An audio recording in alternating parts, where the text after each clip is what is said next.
Welcome back once again to Jack's Tech Corner. I'm your host Jack, and this is another video tutorial of how to use Photoshop Elements.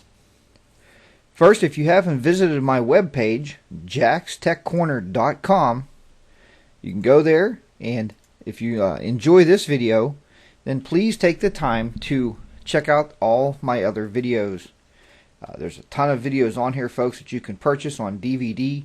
They're great, high resolution, and it's well worth the time. Once again, visit jackstechcorner.com and have a look today. With that said, also on jackstechcorner.com you will find our forums. I was going through the forums yesterday and I came upon a question and I thought, boy, you know, this would make a really interesting video for you folks to see how to do this. And basically, it's how would you take a digital image and make it into a portrait painting? And this is from Dick. Thank you, Dick, very much for posting. If anybody else has any ideas or wants to reply to Dick, please go ahead and join the web forum, and you can post a reply right here. But Dick, I think we're going to go one step further here, and we're going to actually give you a reply with a video tutorial. Thank you very much for the topic. So, what I did was here, I opened in our editor. We actually have this open here just a little bit. Now we're going to shrink it down just a little bit, make sure everything's in the video. We actually have open here a picture that I have taken during the winter time, obviously. Kind of snowed outside. And what we are looking at is a picture of a birdhouse with a weather vane. And I thought, you know, this should make a pretty nice picture here, right there. And this should make a really, really nice picture to do a painting with. Now, obviously, we didn't paint this picture, and we didn't hand draw it. We just snapped it with our camera. And now it's time to do some creative work with it.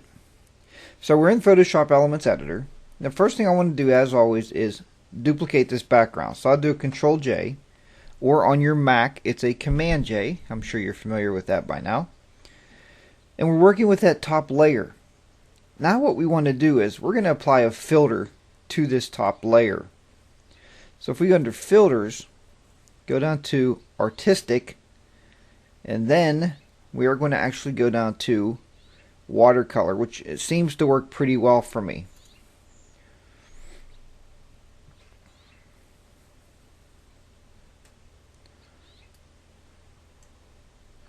Let me shrink this down a little bit so we can see what's going on here.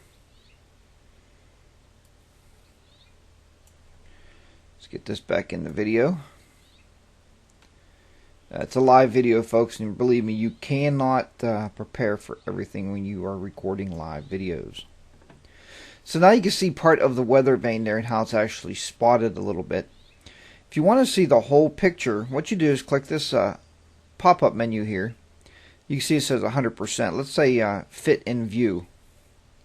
And actually, that will fit it into the view. Now, what I don't like about this is you can't see the detail of what's actually happening with the picture. So you have to blow it up a little bit. Let's blow it up to 33% here.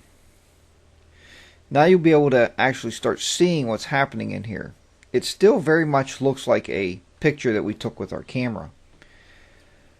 But what we can do is change the texture up a little bit. And that's going to apply that. And as you can see now, it started to come apart a little bit more like we actually have it painted with watercolors. Shadow intensity, we can raise that up.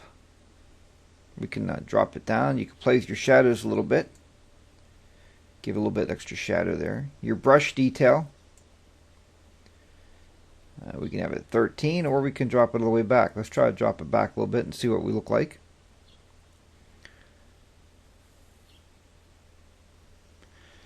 And now, like I said again, when you're playing with that brush detail, you can start seeing brush strokes in here, and that's what you want. Try to get it even more detailed here. Again, the shadow intensity, we're just going to drop that down a little bit. We can brighten it up or darken it. I like it when I can just see the darkness coming through, so it almost looks like it's hand painted. And again, the texture, let's try to raise it all the way up to 3 and see what we get.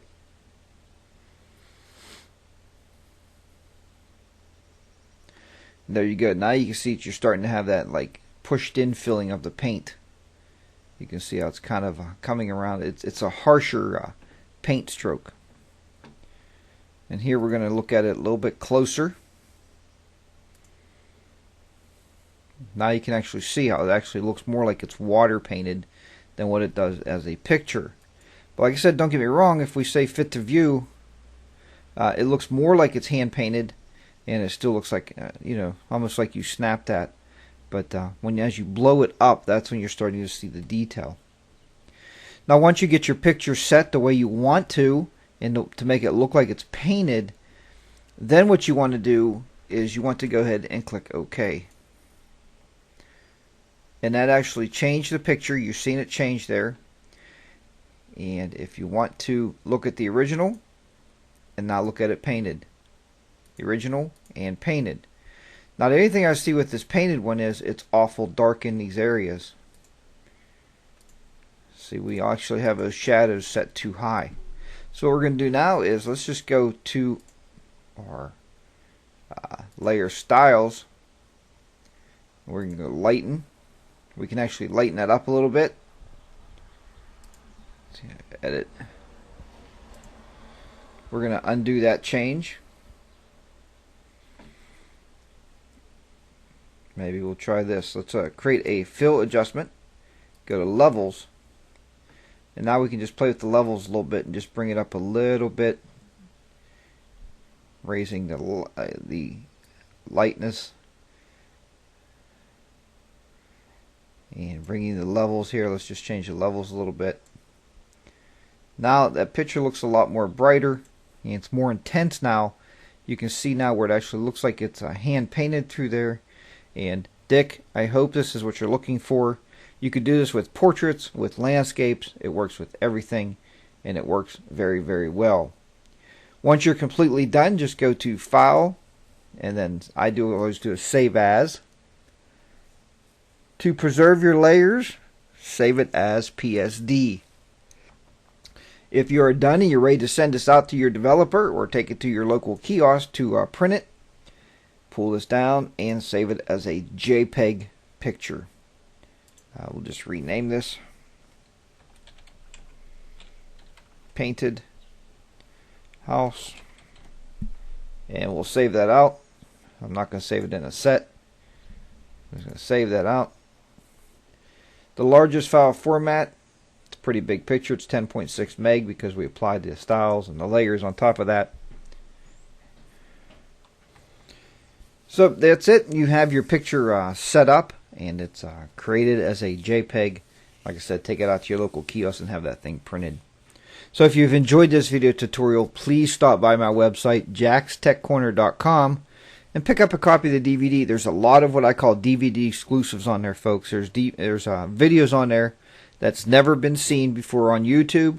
You're not going to find them anyplace. They're created just exclusively for the DVD collection, and I think you'll find those very, very handy to have in your arsenal so you can be an even better digital editor.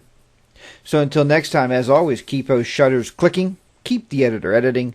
I'll see you back here very soon on Jack's Tech Corner. Bye for now.